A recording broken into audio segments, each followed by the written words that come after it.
फिर दिन हुआ,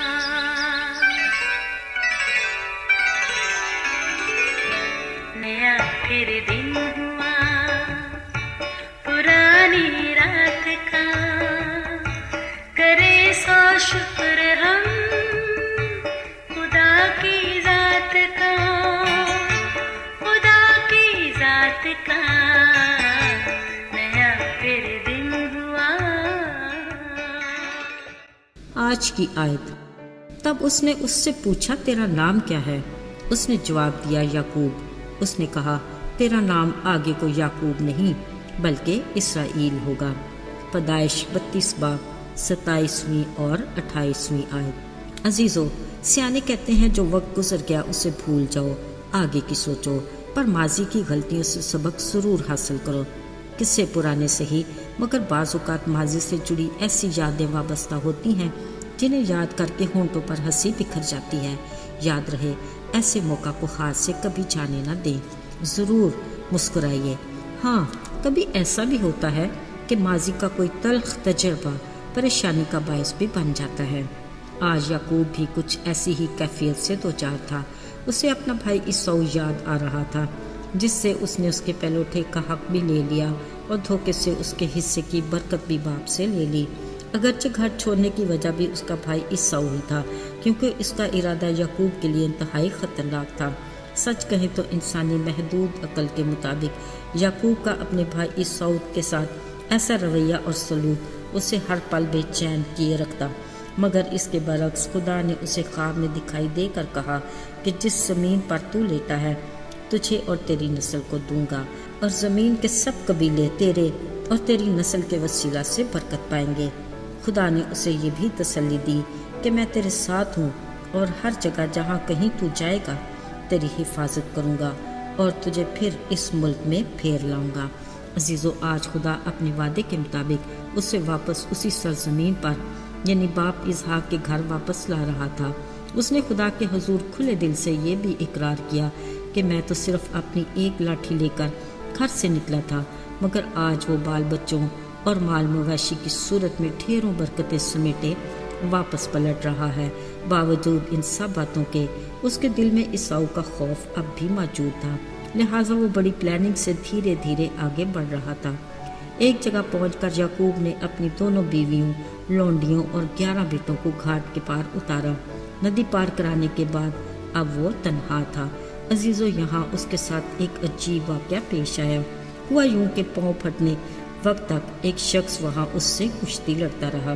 जब उसने देखा कि वो उस पर गालिब नहीं होता तो उसकी रान को अंदर की तरफ से छुआ और याकूब की रान की नस उसके साथ कुश्ती लड़ने में चढ़ गई और उसने कहा, अब मुझे जाने दे, क्योंकि पाँव फट चली। याकूब ने कहा, जब तक तू मुझे बरकत ना दे मैं तुझे जाने नहीं दूंगा। तब उसने उससे पूछा, तेरा नाम क्या है? उसने जवाब दिया, याकूब। उसने कहा, तेरा नाम आगे को याकूब नहीं बल्कि इसराइल होगा, क्योंकि तूने खुदावंद और आदमियों के दरमियान जोर आजमाई की और गालिब हुआ। तब याकूब ने उससे कहा, मैं तेरी मिन्नत करता हूँ कि तू मुझे अपना नाम भी बता। उसने कहा, मेरा नाम क्यों पूछता है? और उसने उससे वहाँ बरकत दी और याकूब ने उस जगह का नाम फनील रखा और कहा, मैंने खुदावंद को रूबरू देखा तो अभी मेरी जान बची रही। इस अजीब और हैरत अंगेज वाक़या के बाद सूरज तुलू होते ही वो अपनी रान से लंगड़ाता हुआ आगे बढ़ा। अजीज़ो, यकीनन याकूब ने रूबरू खुदा को देखा, अनजाने में कुश्ती लड़ी और जोर आजमाई भी की और बरकत भी पाई। बड़ी बात यह है कि खुदा ने उसे नया नाम इसराइल दिया, यानी अब वो याकूब, जिसका मतलब है धोखेबाज से इसराइल जैसा खूबसूरत नाम वाला कहलाया, जिसका मतलब है आदमी ने खुदा को देखा। इसी नाम में उसकी सारी बरकत पिन्हा है। याद रहे, आज इसराइल की ज़िंदगी में खुदा का इब्राहिम से किया हुआ वादा पूरा हुआ। इसराइल के 12 बेटे थे जो 12 कबीले कहलाए। रफ्ता रफ्ता ये इतना बढ़ गए कि जैसे आसमान के सितारों और रेत के सरों की मानद, जिनका शुमार मुमकिन नहीं था।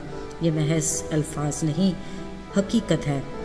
अजीज़ों, कलाम मुक़द्दस के मुताबिक एक बार दाऊद ने बनी इसराइल की मरदम शुमारी करना चाहिए, जिसमें वो बुरी तरह नाकाम हुआ।